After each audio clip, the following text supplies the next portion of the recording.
Nanginginain na si cowboy. Chill lang siya, tagla mga kaibigan, no. Sige, kain ka, cowboy. Pakabusog ka kasi napakaraming damo. Chill lang din ako dito habang ako'y nakaupo at nakatingin sa iyo dahil uuwi na rin ako. Tine-check ko lang yung kubo dito dahil palilipat na ako eh.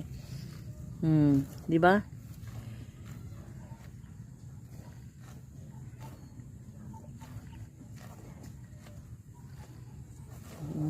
Gustuhan talaga niya yung damo. Bukod sa damo, pinapakain pa yan ng feed sa mga palangga. Tapos, pinapainom ng tubig. Kaya, masyado siyang mataba.